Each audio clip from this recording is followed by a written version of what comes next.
Let me start with something completely counterintuitive. What if the reason you're not getting what you want is because you're trying too hard?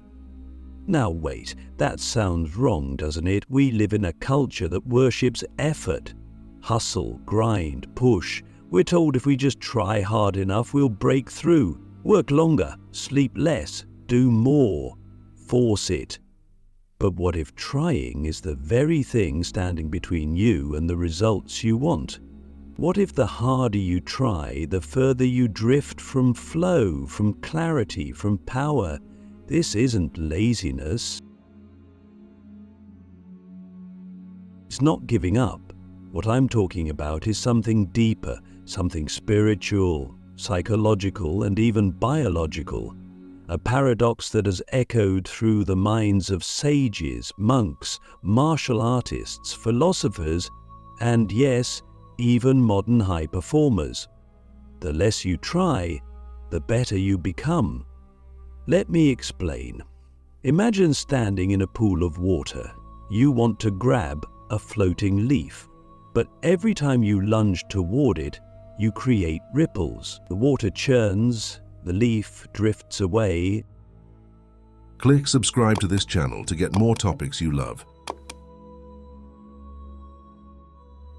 But when you stop, breathe, and extend your hand with calm precision, the leaf simply comes to you. This is the paradox of effort. We think force equals progress, but often force equals friction, resistance, chaos, and over time, exhaustion. Now here's the deeper layer. Trying too hard is usually a symptom of fear. Fear that we're not enough, that we'll fail, that we'll lose control. So we overcompensate with effort. But when fear fuels effort, we are no longer in alignment. We're chasing, not creating, surviving, not thriving. Philosophically, this paradox has roots in Taoism. Lao Tzu said, "When nothing is done, nothing is left undone." Wu Wei, the art of effortless action. It's not passivity, it's alignment, moving with the current, not against it. And here's the question I want you to ask yourself right now. What in your life are you forcing? And what would happen if you stopped forcing it? This doesn't mean doing nothing. It means doing the right thing in the right way at the right time with the right energy. Let's talk practically. Think about creativity. The best ideas rarely come when you're straining. They arrive in the shower, on a walk, when you're relaxed. Why? Because the mind isn't clenching, it's open, receptive, in a state of flow. Or relationships. Ever noticed how when you chase someone, they pull away, but when you're grounded in your own presence, people are drawn to you? You're not needy. You're not trying, you're just being. And in performance, sports, art, business, the same rule applies. The best performers describe a kind of zone, a state where things feel effortless. Michael Jordan didn't try hard to be great. He trained hard, yes, but in the game, he let go. He flowed. He trusted. So here's another deep question. Are you living in force or in flow? Now let's go deeper. Let's talk about identity, because trying too hard isn't just about action, it's about attachment. When we're overly attached to an outcome, we grip it so tightly that we strangle the possibility of it ever becoming real. You want success, so you obsess over it. You want love, so you cling. You want peace, so you over-monitor your progress toward it. But wanting peace too hard is war. Wanting love too hard is insecurity. Wanting success too hard is scarcity. Carl Jung once said, "What you resist not only persists but grows inside. The unconscious mind doesn't respond to commands, it responds to alignment. If you're trying hard while subconsciously believing you're unworthy of the thing you're chasing, your effort will sabotage itself. You'll find ways to lose, to delay, to break what you build. Because trying without transformation is just stress in disguise. So here's the next layer of the paradox. The less you try to become something, the more you reveal who you already are. We try to be confident, but real confidence isn't tried, it's remembered. We try to be successful, but true success is a byproduct of alignment, not force. We try to be happy, but happiness comes when we stop trying to control everything and start being fully present. Now let's flip the lens. Why do we keep trying so hard? Because somewhere along the way, we were told that trying equals worth, that struggle earns love, that effort is virtue, that if we stop trying, we'll fall apart, be forgotten. But what if that's a lie? What if the version of you that's calm, present, and unattached is actually 10 times more powerful? Think about a cat. It doesn't try to be majestic. It just is. You watch it move, and it has presence, poise. It's not performing. It's not chasing approval. It's completely in itself. And that's why we're drawn to it. The cat isn't stressed. It's tuned. You can be like that too. But first, you have to break the addiction to effort. Now, this doesn't mean you stop working. It means you shift the source of your work. You stop working from fear and start working from clarity. You stop chasing results and start embodying the process. You stop proving and start expressing. So here's the challenge. Where in your life can you replace force with focus? Replace effort with energy? Replace trying with trusting? Because when you let go of the need to control, you enter a deeper kind of power. You become like nature, like the river that carves canyons, not through effort, but through consistency, like the sun that warms the earth without trying. Like breath, always there, effortless, life-giving. This is the paradox of effort, and this is where everything begins to change. Let's pick up right where we left off, and I want you to stay with me, because now we're entering the core of the paradox, the place where logic breaks down and something deeper begins to emerge. Something that you can't learn through effort, only through direct experience. Effortless power. It almost sounds like a contradiction. How can power be effortless? Isn't power about dominance, control, willpower? That's what we've been taught. But true power is quiet, still, centered. It doesn't need to announce itself, it doesn't need to prove, it just is. Think of a lion. It doesn't roar all day to prove it's a lion. It walks slowly, deliberately, and everyone knows. Or think of a mountain. It doesn't move. It doesn't chase, but storms bow before it. That's effortless power. And the reason most of us never access it is because we're too busy reaching, grasping, pushing. We think power comes from doing more. But in reality, the hardest thing to do is nothing, not inaction, but stillness, presence, letting go of control while remaining awake. That's where the real transformation happens. Let me give you a real-world example. Imagine two people giving a speech. One is trying very hard. They've scripted every word. Their body is tense. They're afraid of messing up, and the audience feels that tension. The other walks up, breathes, and speaks from presence. Not perfectly, but authentically. They're not trying to impress. They're connected, and the audience feels that too. The second speaker isn't doing more, they're doing less, but from a deeper place.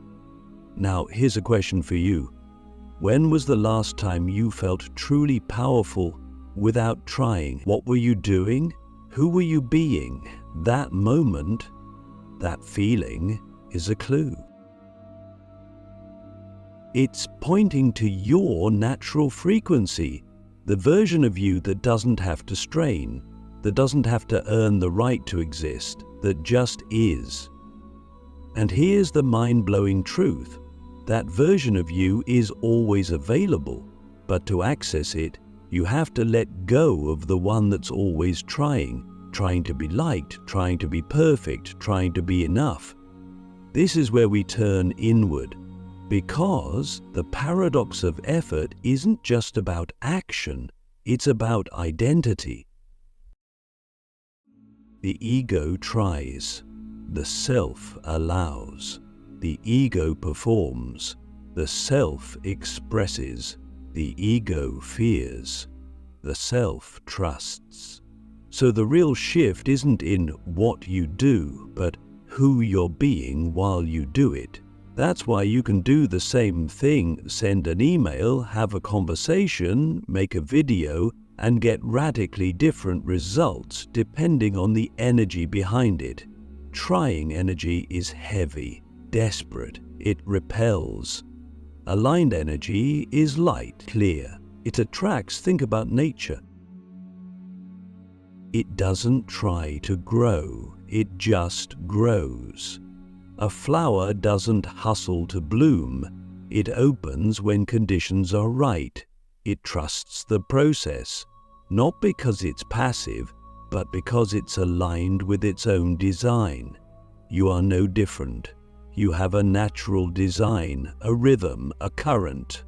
But most of us have learned to fight that current.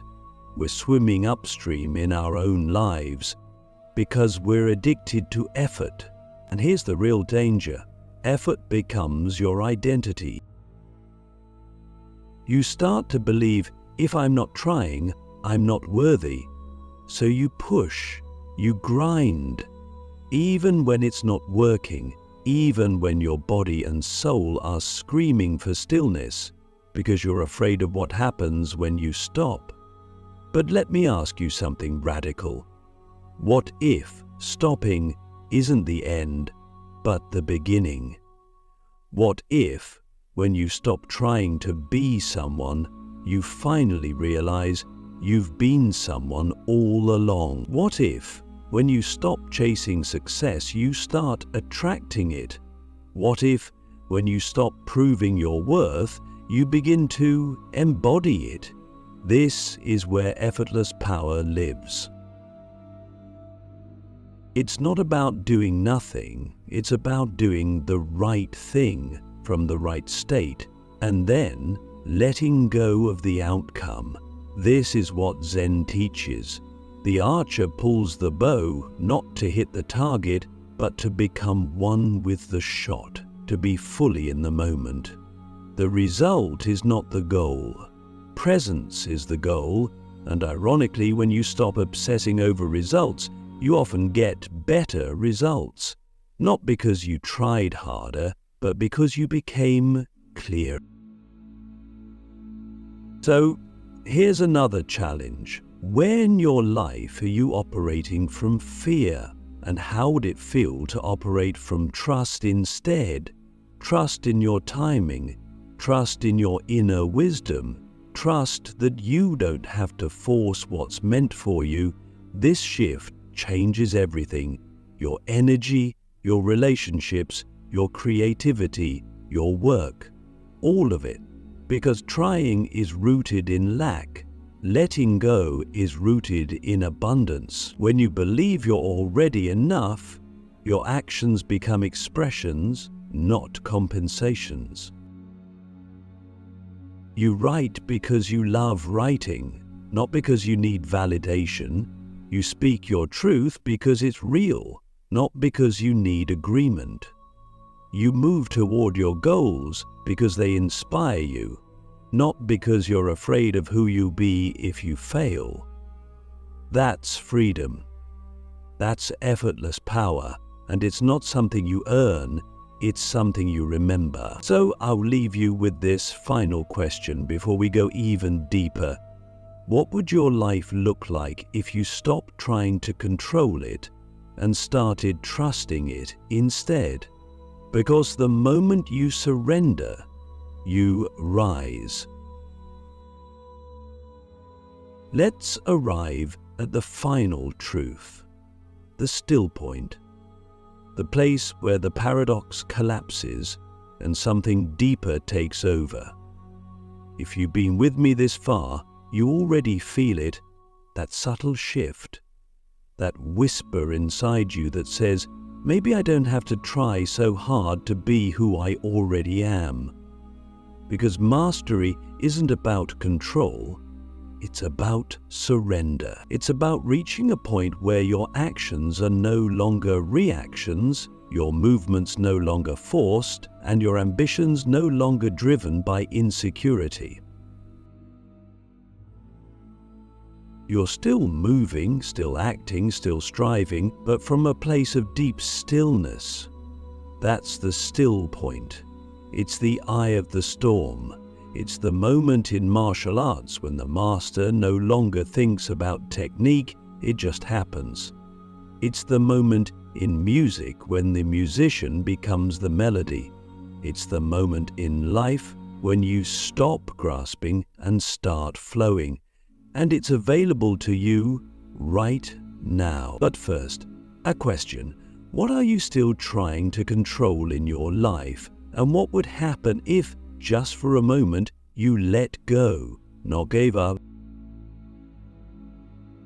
Let go. There's a difference. Giving up is defeat. Letting go is trust. When you let go, you don't stop caring. You stop clinging, you stop over-efforting, you stop believing that your value is measured by your struggle. And this is where life starts to meet you halfway, not because it owed you, but because you finally became open enough to receive. You're no longer blocking the flow with tension, you've made space. This is why the greatest wisdom from every ancient tradition points to the same truth. Stillness is power. Jesus went into the desert, Buddha sat beneath a tree, Lao Tzu walked away from the city. Even cats, yes, cats spend hours in stillness, yet strike with perfect timing when they move. They don't waste energy. They don't try to be impressive, they simply are. And in that stillness, they are whole. So let me ask you something deeply personal. What would your life feel like if you no longer needed to prove anything to anyone, including yourself? That's what mastery looks like. But it's not about how much you do, it's about how deeply you are present in what you do. The paradox of effort isn't a rejection of ambition, it's a refinement of it. You still create, you still build, but you do it from the inside out. Not from lack, from fullness. Not from fear, from clarity. Not from force, from flow. And in that space, results come, people respond, energy returns, life opens. Because now you're not trying to bend the world to your will, you're dancing with it. This is the still point. This is freedom. And this is why, from this moment on, less trying will always lead to more results.